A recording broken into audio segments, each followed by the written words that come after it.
ছেড়ে দিলেই তো ছেড়ে দেওয়া যায়, থেকে যাওয়াটাই তো কঠিন। একটা বছর যাচ্ছে, একটা করে কাছের মানুষ কমে যাচ্ছে জীবন থেকে। আগের বছর যে প্রথম নিউ ইয়ারে শুভেচ্ছা জানিয়েছিল, এবছর সে আর নেই। কেউ বা নিজের ইচ্ছেই সরে গেছে লক্ষ্য যোজন দূরে। কেউ যেতে বাধ্য হয়েছে অনিচ্ছা সত্ত্বেও, জীবন বাধ্য করেছে তাকে। স্বামী, সন্তান, সাজানো গোছানো ফ্ল্যাট, আলমারি ভর্তি sari, skirt, kurti, matching jewellery, নিজের হাতে কেনা জলের বোতল, টুপারওয়্যারের টিফিন বক্স, রান্নাঘরের গ্যাস ওভেন মোছার নেতা, ঘরের জানালায় রাখা যত্নে বড় করা অ্যালোভেরা গাছ, সব ছেড়ে চলে যেতে। আজ ইচ্ছে করলেও তাদের গলার আওয়াজ পাওয়ার উপায় নেই।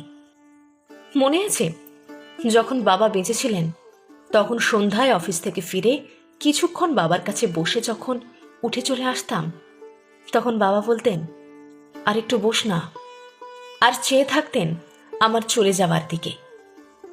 ওই নির্বাক চোখে আকুতি থাকতো আর একটু বসার জন্য। বিরক্ত হতাম, ব্যস্ত হয়ে পড়তাম অন্য সব দরকারি বা অদরকারি কাজে। আজ এই সময়ে দাঁড়িয়ে কি ভীষণভাবে ইচ্ছে করে বাবার গলাটা একবার শুনতে। কোথাও নেই, কোনোদিন আর ওই গলাটা শুনবো না। এমনিতেই দূরত্ব তৈরি হওয়াই নিয়ম। প্রকৃতিগতভাবেই হয়তো মানুষের মধ্যে এই প্রবণতা আছে। আজ যাকে ছাড়া বাঁচব না মনে হয়, সে কাল আর কোথাও নেই। যে বন্ধুদের সঙ্গে রোজ দেখা না করলে, আড্ডা না দিলে ভাত হজম হতো না, আজ তাদের অনেকের সঙ্গে দেখাই হয় না বছরের পর বছর। নিজের আত্মজের সঙ্গেও দূরত্ব তৈরি হয়। যে স্কুল থেকে বেরিয়ে গল গল করে যাবতীয় কথা উগড়ে দিত, আজ তার বয়সোচিত গম্ভীর্য। সে শিখে গেছে সব কথা বাবা মাকেও বলতে নেই। যারা সব চাওয়া পাওয়ার বাইরে চলে গেছে, তাদের আর ফিরিয়ে আনতে পারবো না কোনো মতেই।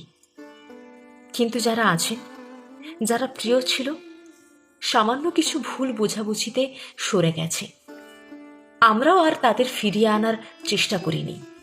পড়ে থাকা জীবনে শেষ কটা দিনের আলোয় তাদের ফিরিয়ে আনার চেষ্টাটুকু করি। মৃত্যু কখন এসে বলবে, চলো, টাইম ইজ ওভার, সময় শেষ, তখন আর কোনো ভুল বোঝাবুঝি মেটানোর বা প্রিয় কণ্ঠস্বর শোনার অবকাশ থাকবে না।